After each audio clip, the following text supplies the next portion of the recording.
Welcome to the people of Portland and beyond, episode 24. In studio today with me from Instagram is Floofie. Hello. How are you doing today? I'm doing great. How about you? Pretty good. Good. So you just got back to Portland the other day. I got back last night at 11 from Death Valley. I was there for 3 days doing a photo shoot. So, yeah, driving around Death Valley. Beautiful time of year. Nice. What kind of shoot were you doing? Pretty artsy. So, lots of interesting conceptual stuff. Lots of like playing with a lamp as the sun went down and cool colors. We lit some of the rocks up with big colored lights. Just super creative stuff. Do you prefer to do shoots like that? Yes, I definitely prefer shoots with a concept or something where I'm trying to tell a story with my body, because for me, modeling is basically acting with your face and your body. You have a more creative background because you're into painting, so anything like that, probably you're more responsive to that.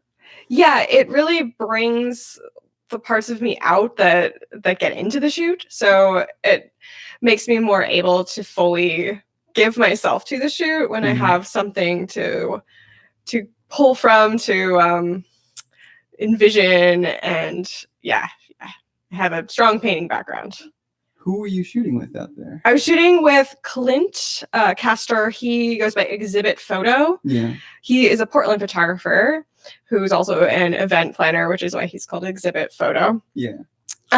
So he drove down in his friend's camp or truck with camper attached a few days ago. And I flew down, he picked me up, and we stayed in the camper for 2 days. Nice. Yeah.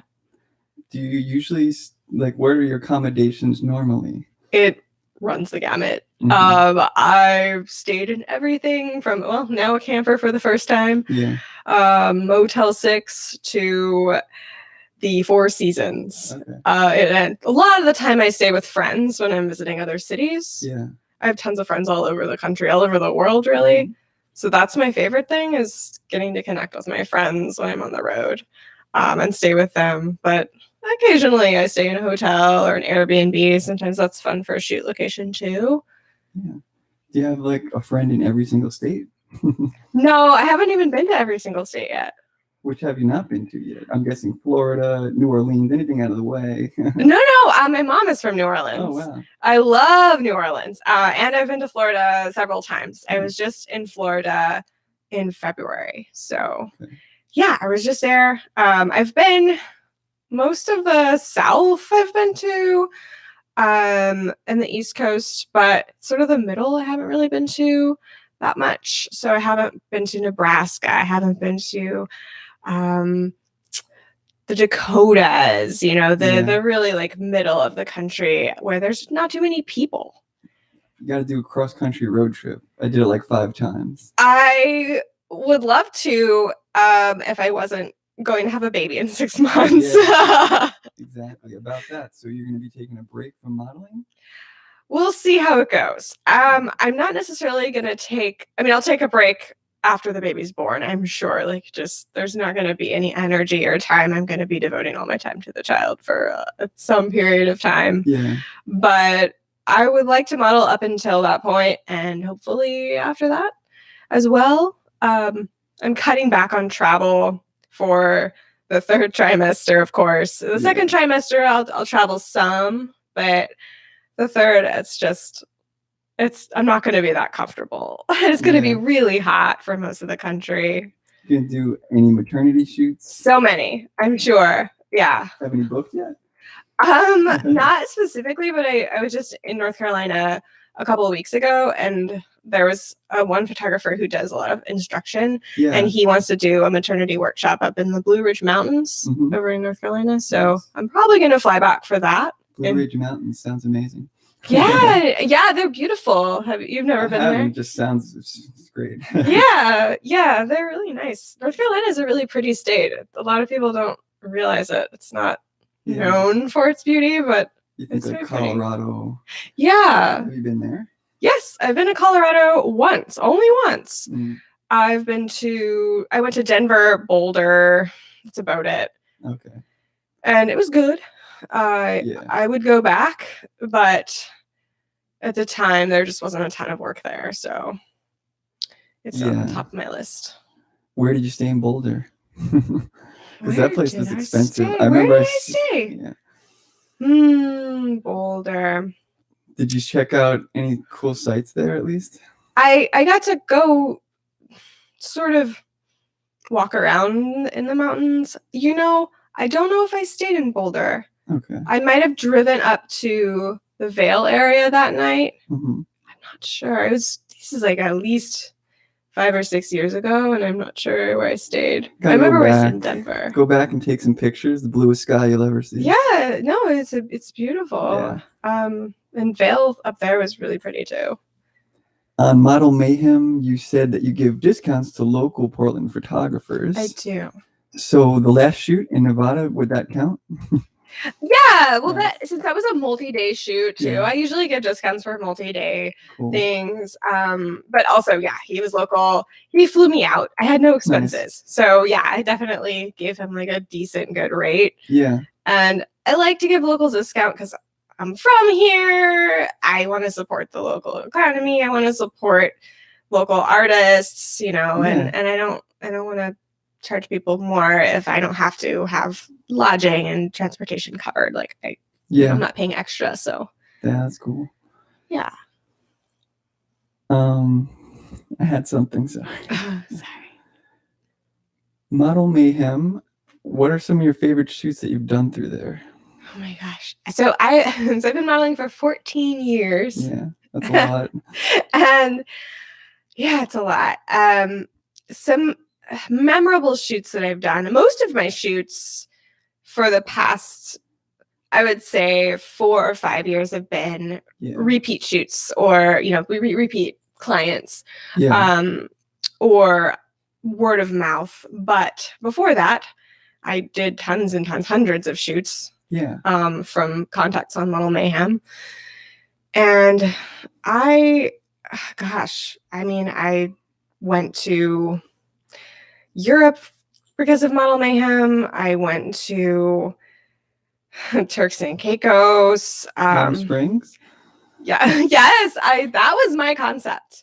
Yeah. So the shoot it's like me with this trailer that I wanted to be an Airstream, and it's not an Airstream, but it's actually kind of prettier than an Airstream for a shot because it's bright. Yeah. And the pink flamingos, I bought those. Yeah, that was my concept. That was really fun. I pulled that together with Javier Castro, who is a Bay Area photographer he was so nervous. He drove down and he was like with the trailer and he was like, well, what if we get stuck? Because it was spring and it was still there was potential for water to be in the desert. Yeah. But there wasn't. We did get stuck briefly, but we got out. So that one was really, really fun. The wig. It was interesting. Thank you. Yeah, I still have it. I keep most of my props. How involved are you in the wardrobe selection, the props, things like that in the shoots? I'm very involved in wardrobe selection. I have a whole room of my house dedicated to wardrobe. Nice. And that may change, but currently it's full of clothes, and I love to bring wardrobe and accessories into the mix. Whereas props is usually the photographer, because I don't have like a ton of props just lying around. Mm-hmm. But occasionally I have something in my mind that I want to bring to life. When the editing is being done, does the photographer ever send you like a set and ask maybe your opinion?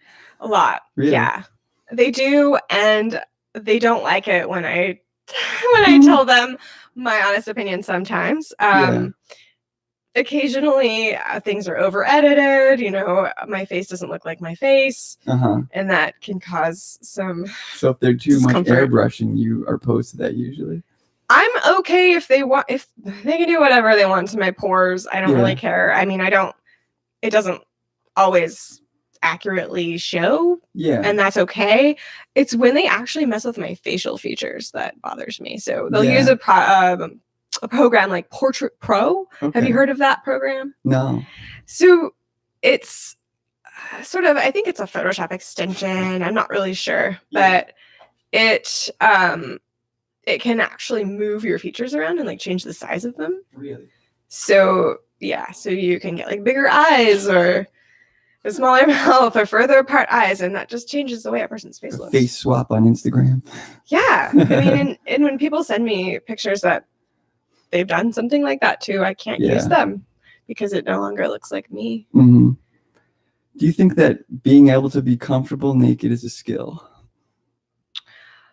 I don't think it's a skill, but I do think that it is a learned thing, or I should say it's an unlearned thing, because I think that we're all innately born with comfort in our bodies. I think that it's innate in any animal to feel comfortable in their own skin. It's society that tells us that we shouldn't. So I think it's a process of unlearning. I think it's a process of accepting your body.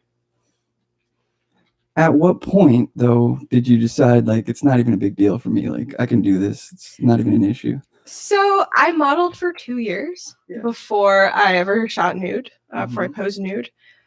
But I was going to art school. I was at PSU. I was a painting student.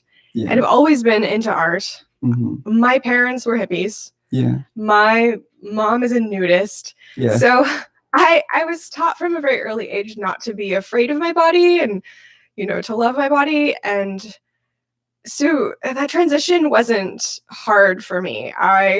One day I decided that I was modeling all the time, and it was just a hobby at that point. And I was in college, and I was shooting like twice a week, and this is a lot for somebody who's already in school. And and I was like, how can I make money doing this? And Model Mayhem I was already on there, so I asked the forums, would you guys book me if I were to post nude? And I got, of course, an overwhelming response of, yes, of course we would. And so the next week, I scheduled an implied-only nude shoot at Sauvie Island, which is the place to shoot nudes in Portland. Okay. I don't know, because the outdoor, nude beach. No issues, Outdoors, so I scheduled this shoot with Matt Schneider, who's still shooting MS Photo.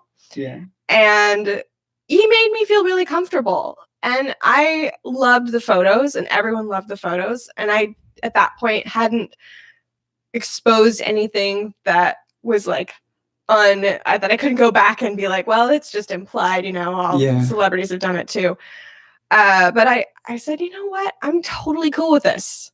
And so all it really took was just trying it out and making, shooting with the right person who made me feel safe and comfortable doing it, and not objectified and not unsafe in any way. So and why don't you tell me about Kira Beauty?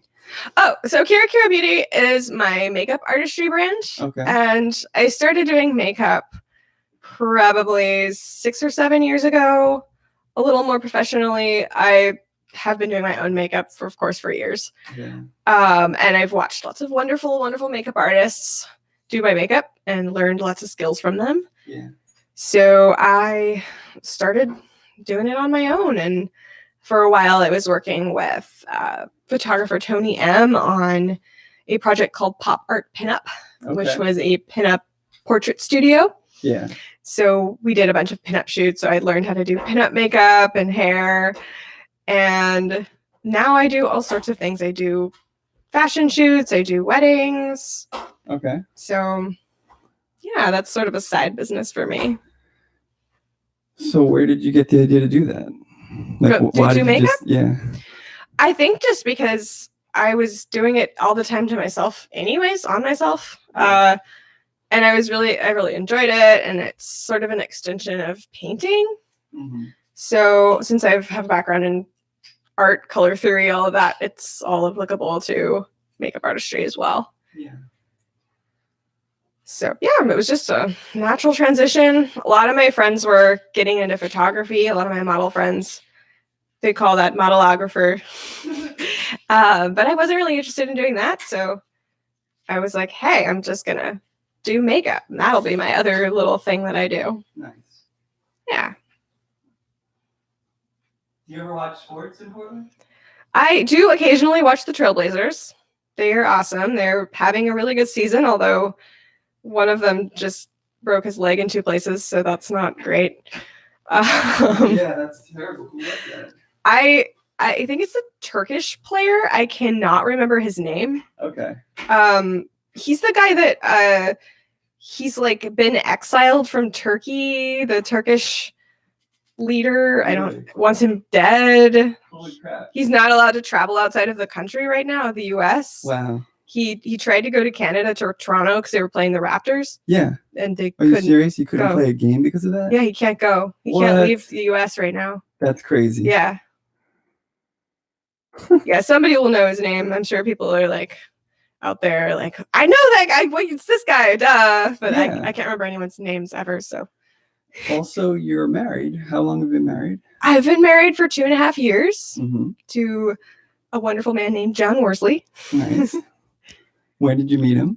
We met at Dr. Sketchy's. Are you familiar with Dr. Sketchy's? No, tell me about it. Dr. Sketchy's is a local drink and draw. So it's hosted at Crush Bar. Drink and draw? Drink and draw. So you go and it's a bar, so you can have drinks and you draw a model. There's a live model.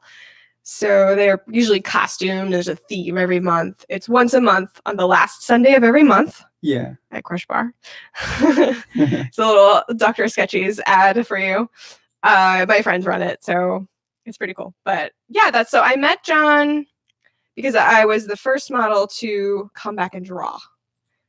And he wasn't there when I posed as a model to draw. Yeah. But he was there when I was drawing.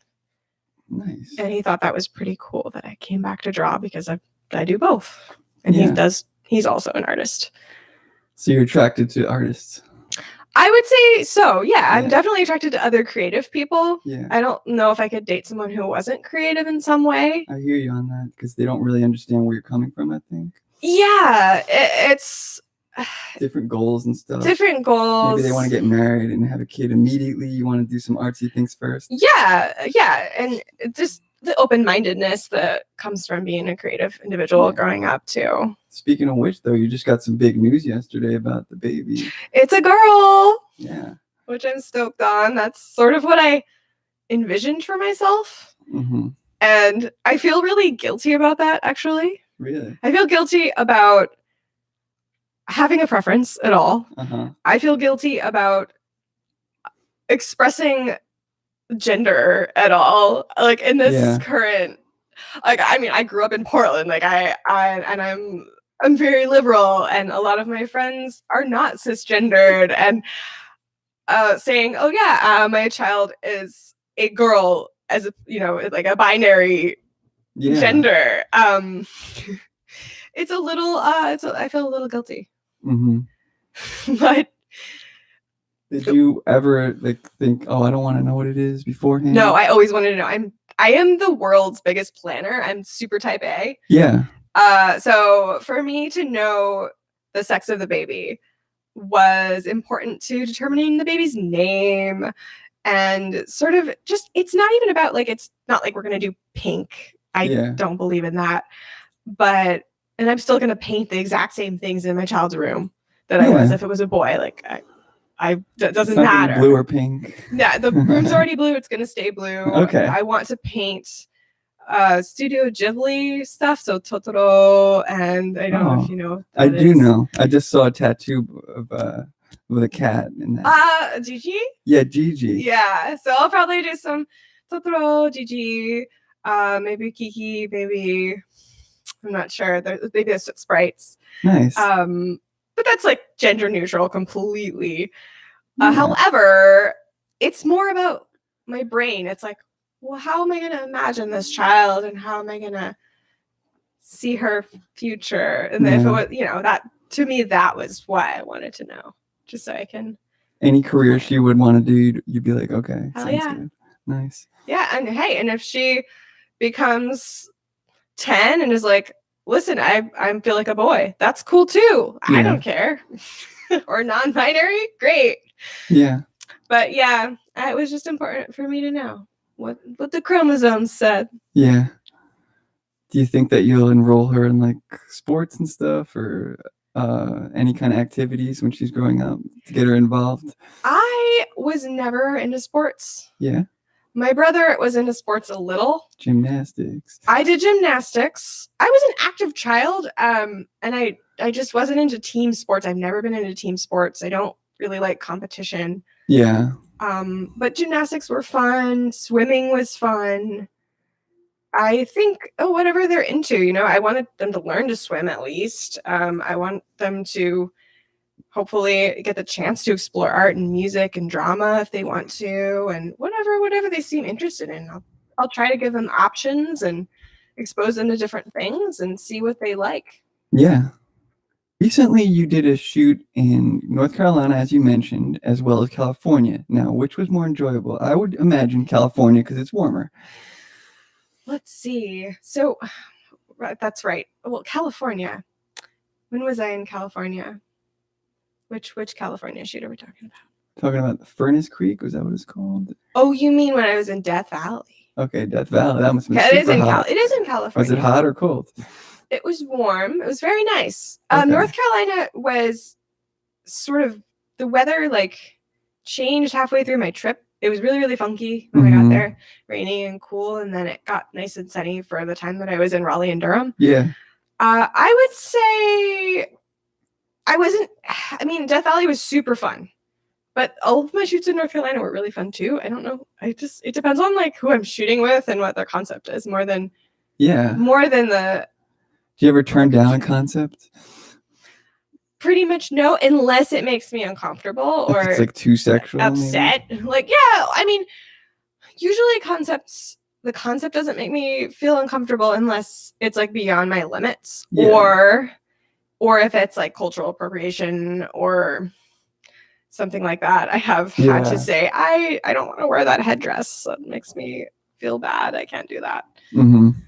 And I've had to say that you can't tie me up. I don't do bondage. And there's certain things that I'll say no to, but it's usually pretty clear from my portfolio that. When a photographer approaches you, do you turn some down based on lack of experience? Never. Really? I've shot with guys who've never photographed a model before. Recently, in the last year, I've worked with two guys who they had followed my work. They were fans of my work, and they had good cameras, and they'd done some landscape photography, or they'd photographed their children or whatever, They just hadn't done any serious model photography. Yeah. And they both reached out to me and were like, do you ever work with beginners? Yeah. And I was like, yes. I love to show people the ropes and make people feel comfortable with a model. And I think that's super important to have somebody there that can the way that you. He asked you the question, do you ever shoot with amateurs? That's a good way to approach, I think. I think so. It's not intimidating for me. It was good. Both times it was really a positive experience. Do you make sure that their cameras, and it's not like an iPhone or a Samsung or something? I don't really ask about their cameras. Yeah. But if they are for serious photographers, if they're seriously wanting to pay me to photograph me, for the most part, they're gonna have a decent, at least a Rebel, at least something. Yeah, is the Rebel the entry level? The Canon Rebel, yeah, it's sort of a step between a professional camera and a tourist camera. Yeah, did these amateurs ever surprise you? They'll have a softbox or something there. Yeah, sometimes they bring lights. Yeah. And I've been photographed by professionals with an iPhone too. It's not only an iPhone. Usually it's a side thing. We're going to do some shots with the iPhone just to prove that you can. But it's really about how you know your gear. If you understand your gear and you know how to use it, that's more important than what your gear is. Yeah. You did a shoot at Lavish Studios in LA and you were fully clothed. Does that happen less often than the naked shoots? Most shoots have some nudity for me. But I usually I would say at least 80 to 90% of the time, I do have at least one piece of wardrobe on during every shoot. Okay. Whether that's lingerie, whether that's a sheer robe. Yeah. But people like the element of something extra that's not just a nude person. Yeah, you're right. There's always at least one article of clothing or something. Well, on Facebook, there always All is right, at your least one Instagram. article That's what of I'm looking at. clothing. Yeah, exactly.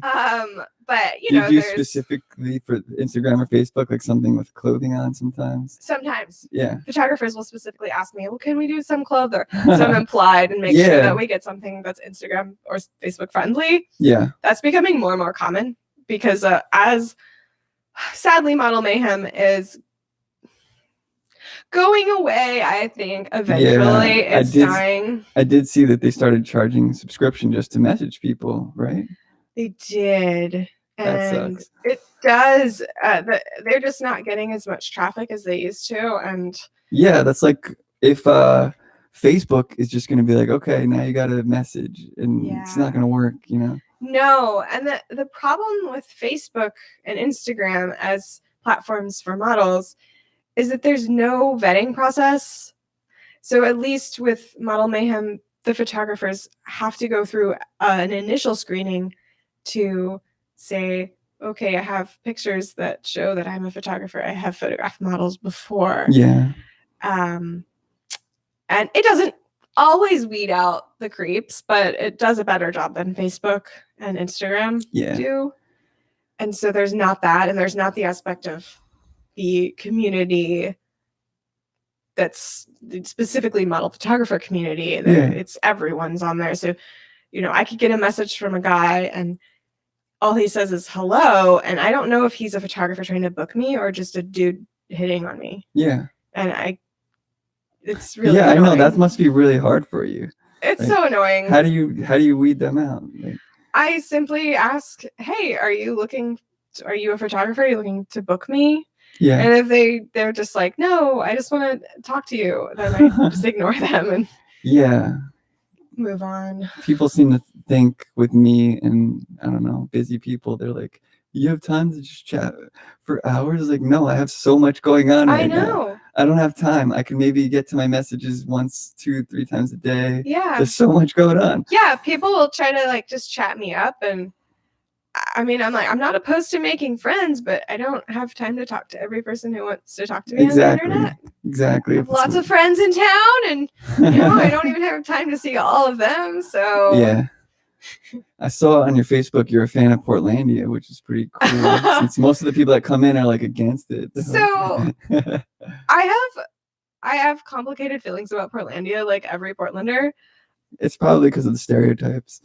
No, I actually think that the stereotypes are accurate. Okay. I think that they're just pushed. I mean, it's a sketch comedy, so it's satire. It's pushed. It's extreme, but it's there, and I think they're pretty accurate. But you did some acting work, right? I was an extra on Portlandia for the last season. It was the second to last episode of the last season with my husband, and so we have a pretty long little chunk there. We're part of the butt of a joke, so it's great. We make out for a while on camera. It was his birthday. That must have been a sweet birthday. It was super fun. Yeah. He was he was very nervous. Is he not on kind camera? Of shy now. He doesn't like to be in the spotlight. So on his birthday, I'm assuming you got him to do it. I got him to do it because his friend Adam is a extra coordinator. Yeah. He was the extra coordinator for Portlandia at the time. And so he called me and he wanted a couple. And he was like, can you bring John? Because he knew John before he knew me. Yeah. And I was like, I'll ask him, And we thought we were going to be goths dancing. Yeah. And so we brought all our goth stuff. Right. And then he said the last minute, like they always do at the last minute. Yeah. Can you bring some date clothes? And I'm like, well, I have date clothes. John has t-shirts and black cargo pants. He doesn't wear date clothes. He wears that all the time. But it worked out. That's cool. So last minute they were like, you're gonna be a couple that's kissing. You're not gonna be goths. Okay. Good thing I didn't put on all my eyeliner. Yeah. So how often do you bring wardrobe to shoots? And do you I bring wardrobe to almost every shoot. So it's usually the model's responsibility to bring the wardrobe?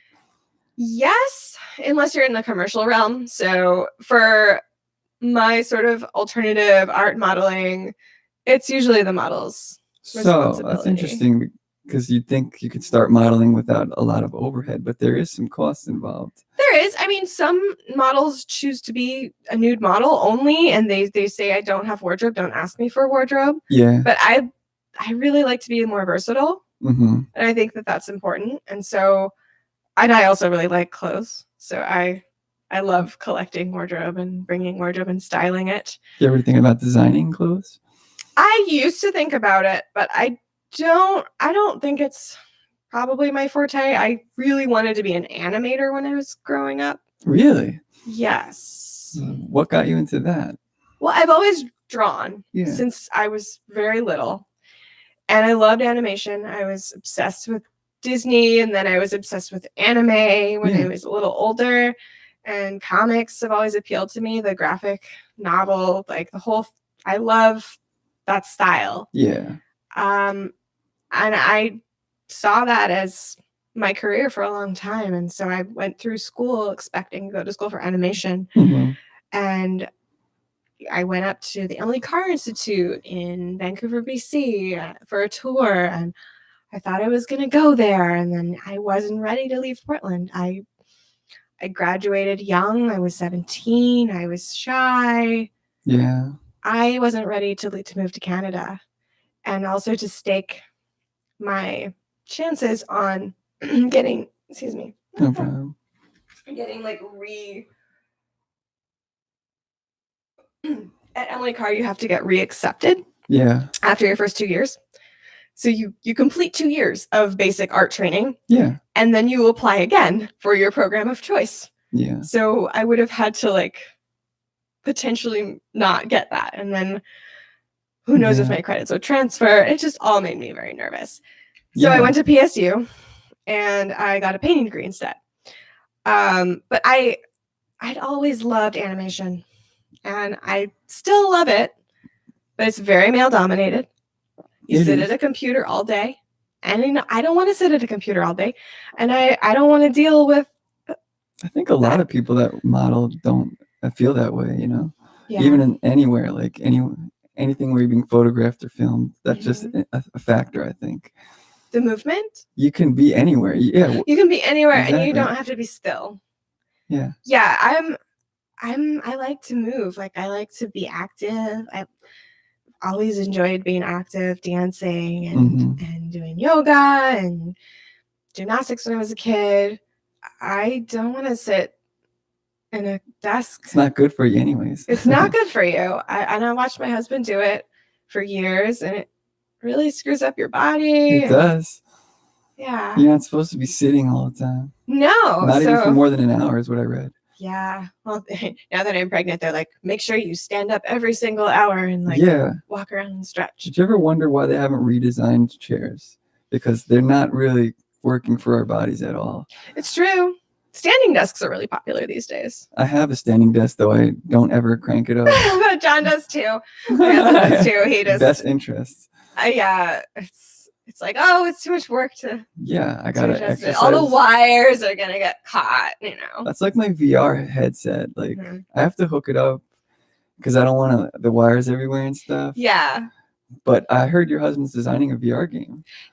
So my husband works in AR and VR currently. He's developing content for a very, very large, very well-known San Francisco developer who I can't name because it's NDA'd, but you will know when it comes out because it's going to be big. He's been doing that for over a year now. He has all the VR systems. Nice. And so we have all the different ones at our house. Yeah. That's been fun. I think Vive is my favorite. It's the lightest. You can walk around. Vive, yeah. I wish I had Vive. I only have PSVR. Yeah. But Vive is the best because there's an actual space that you could walk around in. I agree. Exactly. It makes it more real. It's less queasy. How are some VR games you've tried? I've tried what is it? Oh gosh. Job Simulator. I've tried a couple of the PSVR little games that you get with it. So there's like the one where you're in the ocean. There's I don't remember all the names of them, but the little I know the ocean one. Yeah, yeah, it's the little pack scary. that's in it. And I've played I've played the Star Wars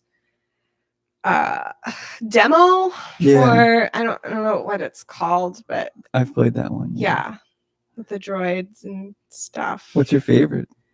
Scary kinds? Ever played? I have Resident Evil VR. John played that. Yeah. It's scariest VR. He was like, "Will you please stay with me while I play this?" Did he still scream?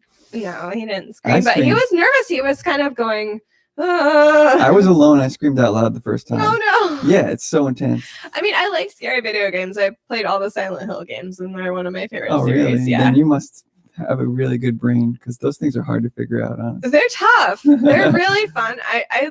I like spooky more than gory. Yeah. I like things that are creepy, so Silent Hill really appeals to me. Nice. That sucks that they were designing a game called Silent Hills with Hideo Kojima. Yes. And Del Toro was his name? Benicio. Oh no. Yeah. No, Guillermo del Toro. Yeah, Guillermo del Toro. So that sucked. Everyone was pissed about that. There was this online demo called PT. Dropped. Yeah. And then it just got dropped because Konami's a bad company, basically. Yeah, there's just a lot of drama at Konami. Yeah. It cracks me up that like two of my favorite games ever are Konami games. Really? But they're completely different. So the Silent Hill series. Yeah. I didn't even know that was Konami, but yeah, that makes sense, of course. Yeah. And Dance Dance Revolution. Oh, okay. I was going to say like Contra for NES. No. I do have a Super Nintendo, though. Oh, really? What was the first Super Nintendo game you played? I think it was Super Mario World, which is pretty typical. And then probably Donkey Kong Country. Okay, nice. I love Donkey Kong Country. We're playing Donkey Kong Country 3 right now. Really? Yeah. Nice. Yeah, you like the retro games still? I do. There's something really fun about them, and they're challenging in a way that newer games aren't. Yeah, you cannot load. Well, I have the Nintendo Switch, and you can load a save state. Yeah. So that's kind of cheating. But you were playing on the original system, so no, you can't, and it's hard, very hard. There are saves in Donkey Kong Country 3. It's a pretty late game. Yeah. But some of them don't have them. Like, right. Of course, like the Super Mario World did too. Yeah. You could save your game. What do you like better, that or Donkey Kong? I think I like Donkey Kong more than Super Mario World. I think that's uncommon. Well, maybe it's just maybe I've just played so much Super Mario World that I'm like, oh, it's played it a billion times. But they're both great games. Mm-hmm. I loved the graphics for Donkey Kong were like super incredible for the time. Way ahead of its time. Yeah. But my favorite game of all time for Super Nintendo is Super Mario RPG. Nice. I think it's one of the best games ever made. That one I never really played too much, but I wish I had. It was the story, the characters was so good. Did you like Final Fantasy VII? Of course. Yes, is your favorite one? No. Which one? 8. 8 is my favorite because I'm a weirdo. Have been saying that. I think they're just trying to be contrary. I think I don't know. I think I liked Squall more than Cloud. Really? Yeah. Well, I guess his character was more developed. I think so. But there was this game called Crisis Core for PSP. I didn't have that. And it's basically the prequel to Final Fantasy VII. Really? Yeah, and you can be Cloud when he was Zack. He had the black hair or whatever. Yeah. So it's amazing. Like it fleshes out the story so much. I didn't know that they made that. It's incredible. That's so cool. I don't have a PSP, but it's like hardly really anyone has it. I know. Yeah. The game or the system? The PSP and the Vita didn't. Well, actually, the PSP sold better than the Vita, but Sony didn't market it correctly. No. So. But I didn't know about that game at all. I played like almost all the Final Fantasy games. Most people don't, and it's so good. Like it connects everything basically. And I can't even imagine. Like when I'm playing Final Fantasy VII again, like I'm just thinking about this story that happened beforehand, and like you're like connecting it. Yeah. And honestly, I'm gonna be so disappointed that there's a Final Fantasy VII remake coming out. I've heard. And I'm just hoping that there's some elements of Crisis Core in there, but they're probably not going to do it because most people haven't played it. But I really hope they do. They should add some backstory. It really always helps. There is a little bit of Zack in there, but they need to make more of his story in there. People didn't really understand. Like, I actually went over my head until I played Crisis Core. And I was like, it's a complex story. Yeah, it's very mired and like weird, and they don't describe everything fully. So do you think the evil lady is more evil than Sephiroth in that Final Fantasy VIII? Like the bad girl? Medea? Yeah. I don't know. Sephiroth's pretty evil. He's the worst. He's pretty evil. He's the evil angel. Yeah. You studied painting at PSU. I started painting before PSU. I started painting in high school. Okay. So I went to Cleveland High School. I went there only because they had art classes. It was not my neighborhood school. Yeah. I had to apply to the IB program, which was new at the time. Mm-hmm. It was all the way across town. It took 3 TriMet buses to get there. Wow. Yes. That's a long time. It took me an hour to get. It wasn't like they were all connected well. So it was the 19, that's the 75, and the 9. Yeah. So it took me an hour. But yeah, I took art every term in high school. Yeah. I was in IB art. I took every art class they had probably. Mm-hmm. And I was painting with oils in high school. And then in college, I continued painting with oils. Did you do life drawing? Yes, you have to do life drawing as part of the curriculum at PSU. And I very much enjoyed life drawing. I had this teacher who was Barbara Branham. She was incredible. She was mean. Yeah. And just very, very straight to the point. She would say, nope, don't do that. You need to relax. You need to loosen up. You need to step back and you need to start over. Mm-hmm. Don't get too precious with it. Yeah. And she taught us anatomy. I mean, she was a great teacher. Nice. I've heard stories about men getting erections during life drawing. Has it ever happened? That has never happened to me as a model or as an artist. You've never got turned on during modeling? Like, I mean, no. Yeah. No, during life modeling? Absolutely not. It's cold, right? I mean, sometimes. It's cold. You're sitting still. You just have to focus on sitting still. Usually some part of you is either asleep or hurts. Yeah. It's not the time when you're going to get I've heard that women get turned on during Brazilian waxing. That seems unusual, but I've heard it twice, 2 accounts. I mean, perhaps they're a bit of. It seems like it seems like you get less turned on when you do that. But yeah. Yeah, I don't know. Yeah. Personally, not a pain person, so in that way. But when's the last time that you did life drawing?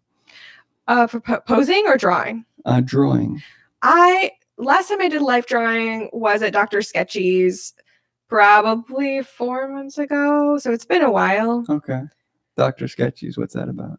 So Dr. Sketchy's is the drink and draw that I mentioned, where I met John. Oh, right. Yeah. Nice. Yeah. Does he draw? Yes. So John draws mostly digital. Okay. He has an iPad with the pencil. Yeah. And he used to use a tablet or like a Wacom also. So he used to do live drawing really close to here when I'm not going to remember the name of it. Okay, it was right next to, trying to remember the name of the place. It was called, I can't remember. I'm so bad with names. Anyways, so he used to do live drawing for this event called the Incubator, the Someday Lounge. The Someday Lounge was where he did it. Okay. Do you remember the Someday Lounge? No. Okay. It was in Chinatown. Okay. It might have been before I got here then. It was closed maybe 4 years ago. Okay. I was just getting in 5 years ago, maybe. Yeah, it might have. I mean, it wasn't that popular, which is why it probably closed. Backspace? Do you remember Backspace? That sounds familiar. It was right next door to Backspace. Did you ever have during art night or anything like that? Someday did have art night, yeah. Okay. I mean, they said the incubator was a talent incubator. It was like a it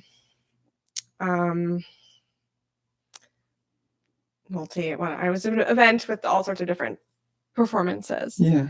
And so sometimes there would be musicians, and my husband, then boyfriend, would draw, and that would be projected onto the wall behind the musicians. How long you been together? 7 years.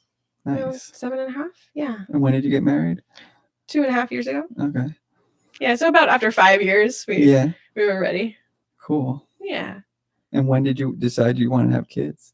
We talked about it sort of after the first year of our relationship, because I think that's important to your future, like if one of you doesn't want kids, one who does, it's kind of a problem that needs to be figured out if you're going to continue.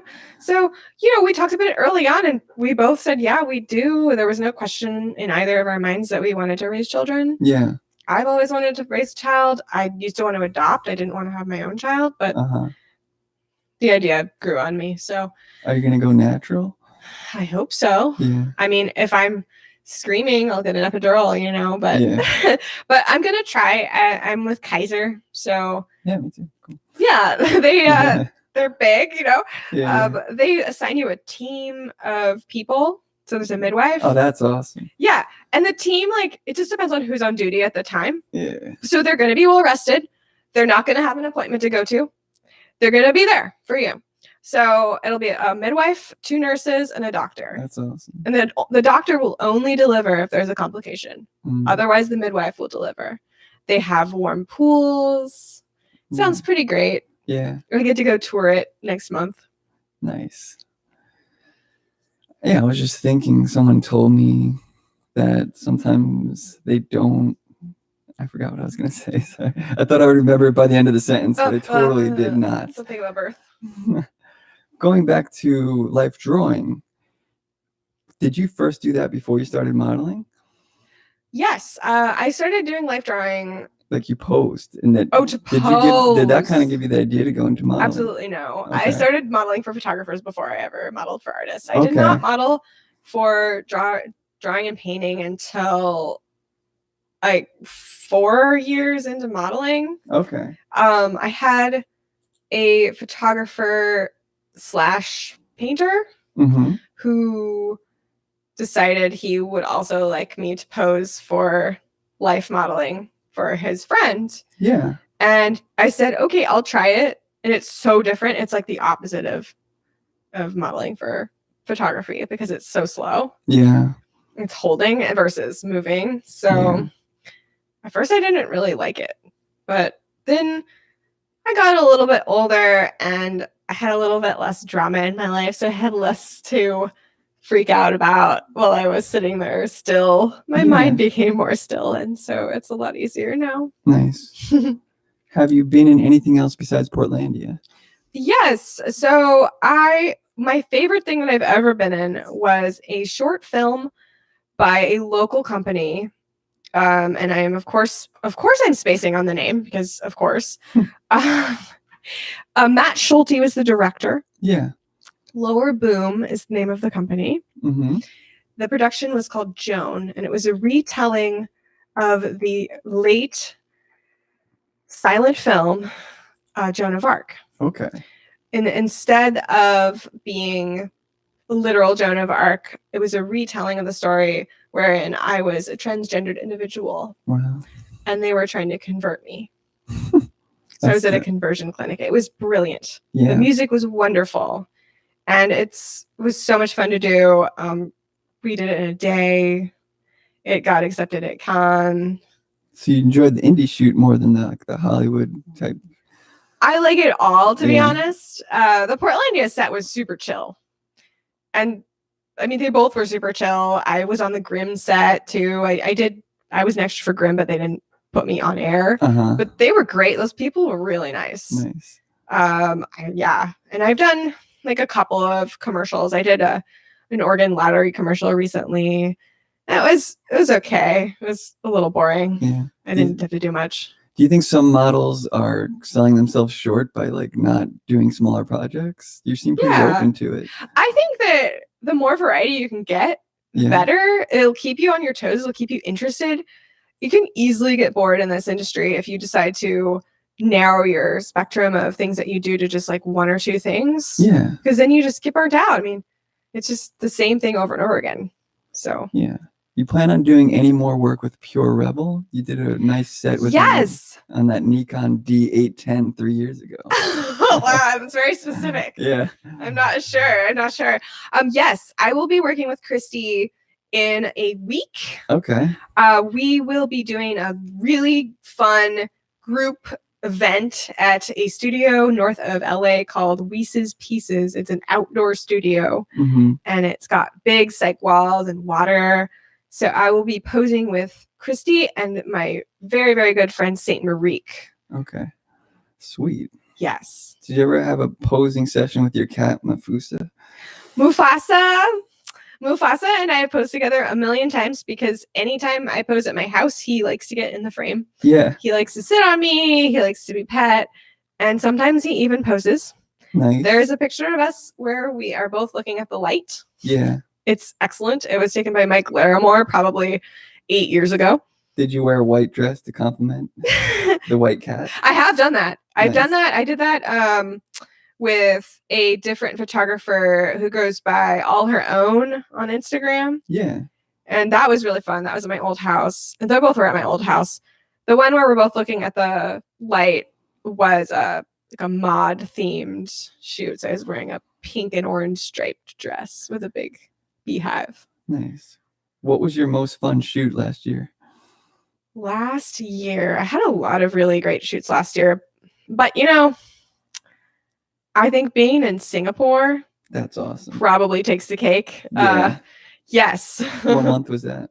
That was in March. So Nice. It was last year around this time. I was in Singapore with my friend Brennan. Yeah. And we shot first in a studio with Stephen Wong, who's an Australian photographer from Singapore originally. Yeah.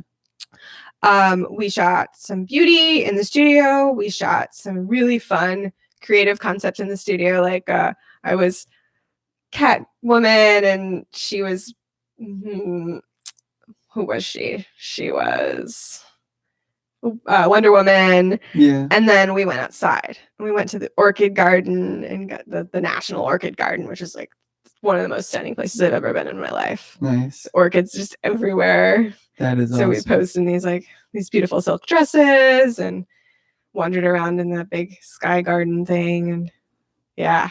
You wore a Catwoman suit though? I wore a Catwoman suit. Was it easy to put that on?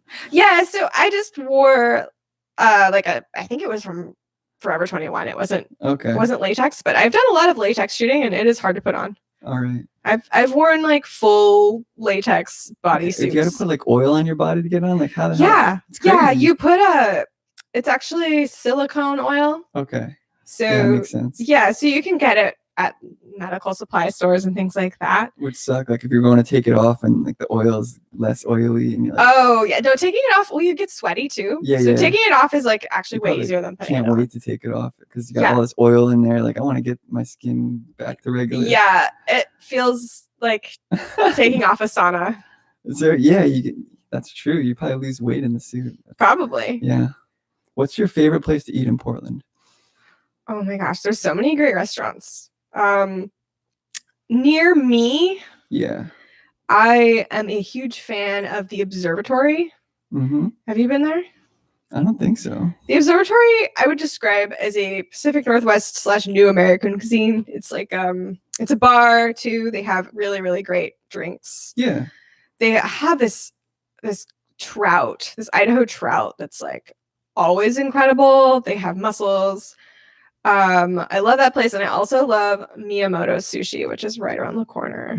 I love sushi. Yeah, I love sushi. I could like live on sushi, and I'm so sad that I cannot eat raw fish right now. How do you like your sushi cut? You like the rolls? I like the sashimi. I like both. I like everything. I like to usually get like one roll, and then I'll get some nigiri or sashimi as well. Like hamachi is my favorite. Mm-hmm. And do you like it spicy? I like some spicy stuff. What is it? Green wasabi is like my favorite. You like wasabi? That's my favorite type of spice. Oh, I can tolerate that better than any other spice. Yeah, wow. Yeah, that's gonna be strong. I like that. I mean, I like a little spicy. The Thai chilies I can't really handle, like large amounts of Thai chilies. Yeah, it's too much. I can do Indian spicy. I can do Mexican spicy, but Thai spicy is like can't do it. Have you been to another country and eaten like some weird delicacy before? Yes. The weirdest thing I've ever eaten is probably limpet. What is it? Raw limpet. It's a sea animal. It's like a small shellfish, very small. I was in Hawaii, and there's a video of me eating it actually. One of my Floofie Friday videos. So I was there with a couple guys who live in Hawaii, born in Hawaii. Yeah. And one of the assistant was like, "Here, try this." And I said, "What is it?"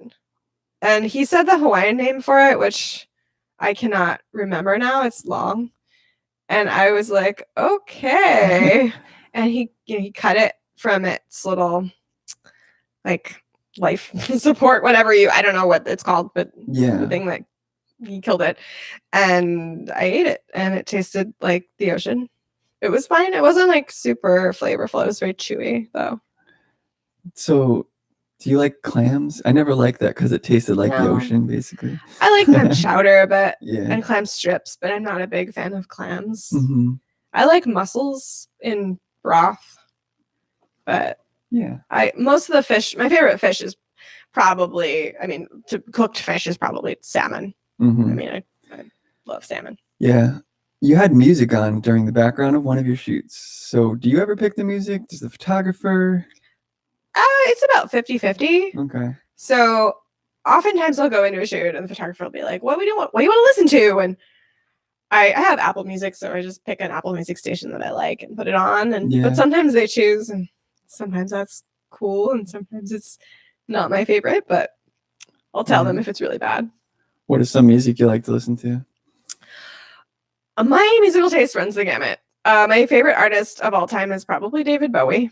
Oh yeah, great choice. He was so I have amazing. a song where I sing kind of like him. I'll send it to you. Oh, cool. Yeah, I love that. Because when I was recording it, it's called I remember when I first met you on my Yellow Rose album on Spotify, but when I was recording it, I just heard David Bowie in it. And I was like, that's something like David Bowie would sing, just the way I sang it, like with the accent and stuff. That's so cool. Yeah, so I'll send that to you. Please, yeah. Yeah, he's my fave. Nice. And I grew up listening to the Beatles because my dad's a big Beatles fan. You're great taste. I love Beatles. Yeah, I love 60s rock. I love 60s and 70s rock. The 80s gets a little tricky, but I love the Talking Heads. Oh, they're great too. Yeah. Wow. I was surprised. I'm surprised. I thought you were going to launch into pop music and stuff. Oh, no.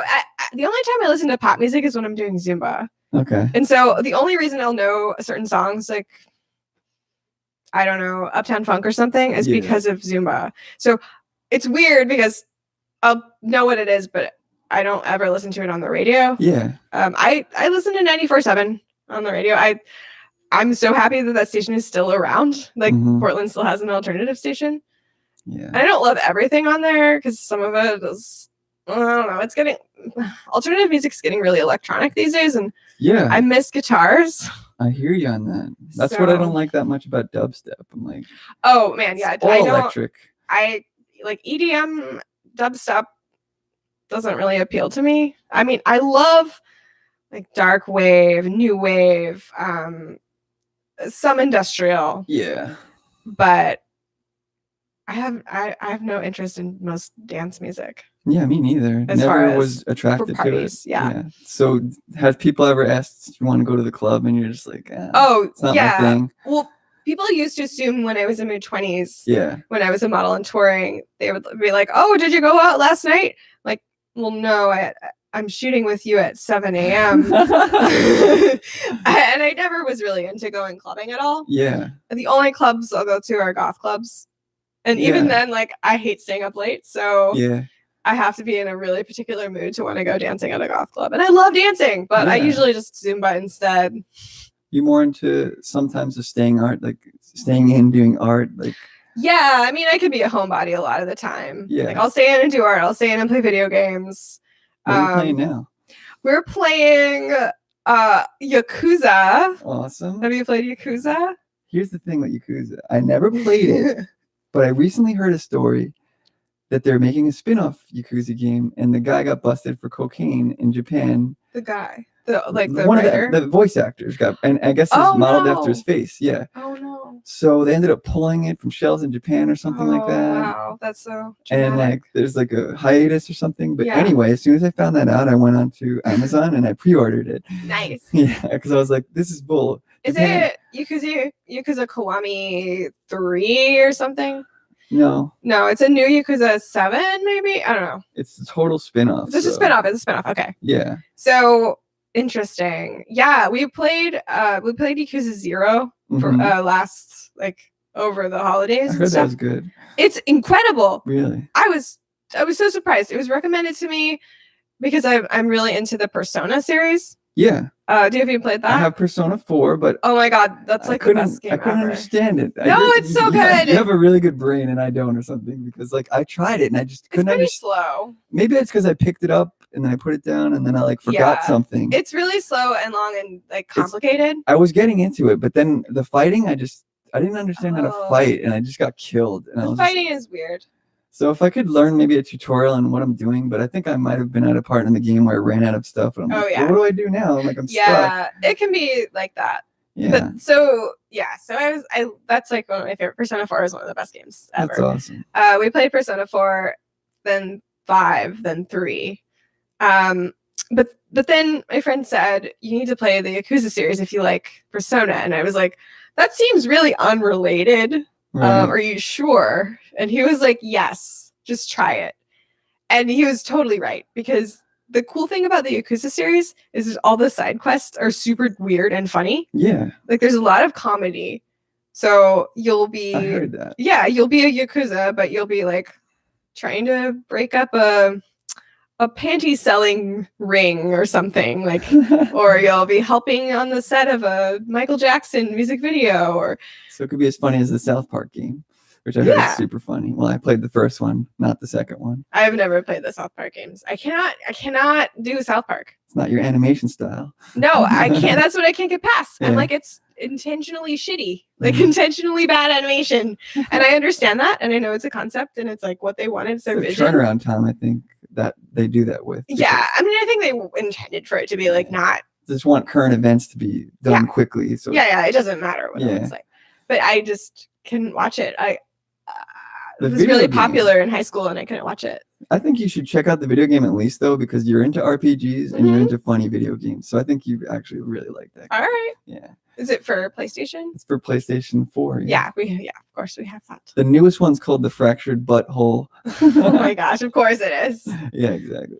I'm wondering if you were inspired by anime at all, because you like two games that are anime. Oh, I love anime. I've always loved anime since I figured out it existed in middle school. Is that what got you into animation? No, I was into Disney animation before I was into anime. But favorite Disney film? My favorite Disney film is The Lion King. Of course, my cat's named Mufasa. Oh, yeah, it makes perfect sense. Yeah, he's the king. It's Bambi too. What? It's kind of like Bambi in the fact that his dad dies. It is like Bambi in that way. But I heard that Bambi's just like horrible to watch. Like I think they did Lion King better. I've watched it. It's just like heartbreaking when you watch that scene with they're like, why would you show this to your kids? But Lion King, I think, is more appropriate to show to your kids. I don't know why. I think Lion King, you can see the full range of emotions in Simba's face. Mm. You can see, and you see the follow through of like how he deals with it. Okay. As opposed to Bambi, it's just like, oh no, there's a tragic moment, and then like suddenly he's growing up and he's an adult and he's falling in love. Like, it's not like he goes through. Yeah. I mean, he gets sad, but he doesn't become a king. He doesn't become a king. He doesn't have the trials and tribulations in between where he like goes through growing pains of, adolescence and like finds new friends and tries to ignore his past and then comes back to it. I feel like The Lion King is so great because it feels real. It feels like how a person would deal with these things. It's relatable. Yeah, I agree with that totally. Yeah. Did you see Moana? I did. I've seen almost every Disney movie that's come out ever. I like that one the best recently of all the ones that came out. Not all time, but like I really like the song in that. Like it got stuck in my head. The song, which song? The one with the Maui song? That's the melody. The water song. Okay, the water song. Or I don't know what it's called, but not the Maui. What is it? Not Maui's song. That's like silly. No, it's the one, probably the one that's really popular. Yeah. Yeah, that was a great film. I really enjoyed that as well. It was beautiful and fun, and the main character. The Day of the Dead one, like the Cinco de Mayo one. I loved that one. You did? Coco? I tried watching it on a plane or something. I remember the song from that. Oh, really? Remember me. I think I'd be more into that one because it's all guitar based, but for whatever reason, I don't know. You didn't connect with it. Maybe, I don't know why. But Moana, I did. The day of the land, like the dead land, was so pretty in Coco. But I can understand. Have you shot at the Grand Canyon? I haven't shot there, but I've been there. Okay. I don't know if it'd be easy to shoot there because it's just a big canyon and it's super popular. Well, you could do, it's super popular. Have you shot in popular places, nude or anything? Yeah, I have shot in popular places nude. The most popular place I've shot in, the most public place I've shot in was outside of the Disney Concert Hall in downtown Los Angeles. Wow. So I was nude. Yeah. It was sunrise, and nobody stopped me. Did you get nervous? Yeah, I got nervous, but the thing is, what can I say? Like, I'm sorry and cover up. They're not gonna arrest me. Yeah. Did it look shocking in the photos? No, it just looks like a glass. It's a Frank Gehry building. I don't know if you've seen it. It's stunning. It's just like forms of glass that are organic forms, so they're very curvy. So I'm sort of between two of them, and in like a little, it looks like a canyon almost, but of glass. Mm-hmm. So you can't really tell what it is, but I know where I am in the picture. However, also I did some guerrilla shooting in Portland with Gary Bruckheimer, who's known for guerrilla shooting. Like, that's his total thing. Yeah. He's from New York. So he's like, I'm coming to Portland. Do you want to do a shoot? And I said, yes, let's do this. I want some iconic shots of me nude in front of Portland landmarks. Yeah. So we shot in front of the Portland, Oregon sign, the White Stag sign. Yeah. We shot in front of Powell's, which is still one of my favorite shots of me ever. Is this a Patreon exclusive? This is before Patreon existed. Ever. Like, it was probably 5 years ago, and it's on, I think there's one on Model Mayhem. Okay. I've reposted it on Facebook several times. The one of me on the ground in front of Powell's reading a book. That one is implied, so I posted it on Facebook. It's great. You were inside Powell's. I think I remember looking at. Okay. I'm right under like where the little marquees are. I could have sworn I saw a model inside Powell's. You might have. Okay. You might have. I'm outside. I'm lying on the sidewalk and looking at a book. Nice. The sidewalk. Was there anyone walking by? There was a guy walking by, and he left me alone. Nice. Most people were just driving to work. It was about 6:30 at that point. So in the morning, of course. And then we shot under the St. John's Bridge as well. So you just do it real quick, I guess. Really quick. Yeah. Really quick. Take 10 shots, get out of there. So you got to know what you're doing. I got this pose down. You got to get your camera settings down and just do it. You do. And I was super comfortable doing it in Portland because I know that the cops probably don't care about that. Yeah. It's probably more like Germany, which doesn't really have a real nudity law. Yeah. Yeah. Yeah. Sauvie Island. There's not even nude beaches really in California except for Black's Beach or something. Black's Beach, and there's one Treasure Island. No, not Treasure Island. There's one in the Bay Area. Yeah. But I haven't been there. But I've been to Black's Beach. I've shot at Black's Beach. But you're right. There's not very many in California. Oregon has very liberal laws about nudity. And actually, in any Oregon State Park, nudity is allowed. Really? As long as you're not bothering anyone. So as soon as someone complains, you put on clothes. Yeah. But technically, it's actually fully legal. Okay. So yeah, I don't worry too much. Walk down Forest Park naked is what you're doing. The park blocks? Yeah. Forest Park? No, it has to be an Oregon State Park. Not a Multnomah County park. Okay. Not a City of Portland park. So that's kind of far out from Portland, not really a major city area. Right. Yeah, that makes sense. So the closest state park is probably, I don't know, is Rooster Rock a state? I think Rooster Rock's a state park. Yeah, it might be. So the Gorge, like there's some in the Gorge that.